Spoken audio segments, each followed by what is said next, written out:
இந்த இடம் தான் டைட்டானிக் படத்தோட ஹீரோ டிகாப்ரியோ அவர்கள் சொன்ன அந்த உலகத்திலேயே பூமியிலே ரொம்ப ஒரு சொர்க்கமான இடம் அப்படின்னு சொன்னா இந்த ராமக்கல் மேடு அப்படிங்கிற பகுதியை சொல்லுன்னு சொன்னார் இல்லையா. இதுதான் அந்த ராமக்கல் மேடு அப்படிங்கிற பகுதி. ஆசியாவிலேயே அதிகம் காற்று வீசக்கூடிய பகுதி அப்படின்னு இந்த பகுதியை தான் சொல்றாங்க. மேற்கு தொடர்ச்சி மலையோட உச்சி பகுதியில தான் அந்த ராமக்கல் மேடு அப்படிங்கிற பகுதி இருக்கு. டைட்டானிக் படம் அப்படிங்கிறது நமக்கு தெரியும், மிகவும் பிரம்மாண்டமான படம். அந்த பிரம்மாண்டமான அந்த படத்துல நடிச்ச ஒரு நடிகரே இந்த ராமக்கல் மேடை ஏன் உலகத்திலேயே நான் ஒரு பார்த்து வியந்த ஒரு இடம் அப்படின்னு சொல்லியிருக்காரு அப்படின்னு ஏன் சொன்னாரு அப்படிங்கறத நம்ம மேல போய் தான் பார்த்தாலாம் தெரியும். சரியான ஒரு கைடை வச்சு போனா கிட்டத்தட்ட 6 கிலோமீட்டர் அப்படியே மலையிலே நடந்து போயிடலாம். நம்ம கார்ல போறது அப்படின்னா கிட்டத்தட்ட 1 hour ஆகும் டிராவல் அப்படியே சுத்தி போறதுக்கு. ராமக்கல் மேடு அப்படிங்கிறது ஒரு இடமோ ஒரு பிளேஸோ இல்ல, அது இந்த பகுதியோட பேரு, இந்த ஊரோட பேர் தான் ராமக்கல் மேடு அப்படிங்கிறாங்க.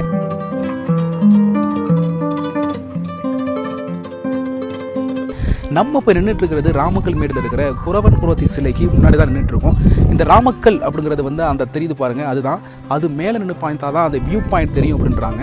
ஆனால் இப்போ இதில் நம்ம ஏறி போகணும்னா கிட்டத்தட்ட ஒரு 40 நிமிஷம் ஆகும் அப்படிங்கிறாங்க. ஆனால் நம்மளுக்கு இப்போவே மணி ஒரு 6 மணி ஆயிடுச்சு அப்படிங்கிறதுனால நம்ம போக முடியாது. அதனால தான் இங்கே இருந்து நம்ம பிளேஸை காட்டிட்டு இருக்கோம். இந்த பிளேஸ்ல இருந்து பார்த்தா தேனி, கோம்பை, தேவாரம், கம்பம் போன்ற நம்ம தமிழ்நாட்டில் தேனி மாவட்டத்தில் இருக்கிற அனைத்து இடங்களும் அப்படியே பச்சை பசேர் என்று காட்சி அளிக்குது. அப்படியே சுத்தமான மலை காற்று, பச்சை பசேரின் மலை ஆகியவை தான் இந்த ராமக்கல் மேட்டை ஒரு மயக்கும் நிலையிலேயே அப்படியே வச்சிருக்கு. இந்த பிளேஸ்லாம் உங்களுக்கு அப்படியே பார்த்தா தெரியும், அவ்வளோ ஒரு ரம்மியமாக காட்சி அளிக்குது. அந்த மிஸ்டாக இருக்கட்டும், இங்கிருந்து பார்த்தா அப்படியே அந்த ஒளிரும் காற்றாடிகள் அப்படின்னு ஒரு மயக்கும் நிலையிலேயே வச்சிருக்கு இந்த ராமக்கல் மேடு அப்படிங்கிற பகுதி.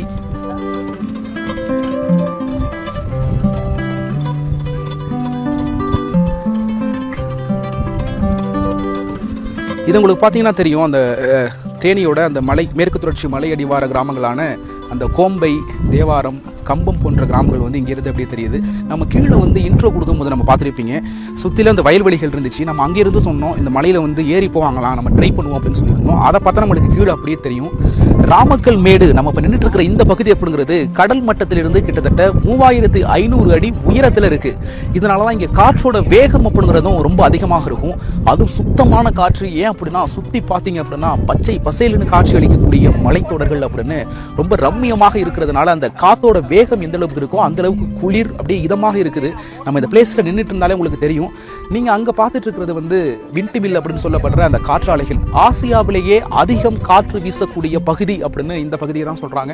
அதிகமாக இங்க விண்ட் மில்லுகள் இயங்கி கொண்டிருக்கிறத பார்க்க முடியுது. காற்றாலைகள் அப்படிங்கிறது இங்க உருவாகிற இந்த காற்றாலைகளின் மூலம் உருவாகிற இந்த மின்சாரம் அப்படிங்கிறது தான் கேரளாவில் பல பகுதிகளிலும் மின்சார தேவைக்கு உபயோகப்படுத்தப்படுகிறது. உங்களுக்கு பார்த்தாலே தெரியும், அப்படியே சுத்தி பார்த்தாலே வெறும் காற்றாலைகள் அப்படியே காற்றாடி சுத்திட்டு இருக்கிறத பார்க்க முடியுது. இங்கிருந்து இதை பார்த்தீங்கன்னா அந்த ஒயிட் கலர்ல இருக்கிறது ஃபுல்லா அந்த தேவாரம், கம்பம் போன்ற தேனி மாவட்டத்தில் இருக்கிற அந்த கிராமங்கள்ல இருக்கிற அந்த காற்றாலைகள். அப்படியே அதை பார்க்கறதுக்கு இப்போ எப்படி இருக்கு அப்படின்னா ஏதோ லைட்டிங் போட்டது மாதிரி, நம்ம இப்போ இருட்டில் இருக்கிறது மாதிரியும், அது ஃபுல்லா அப்படியே மதிய ஏதோ வெளிச்சம் சூழ்ந்து இருக்கிற மாதிரியும் அப்படியே ரம்மியமாக காட்சியளிக்குது.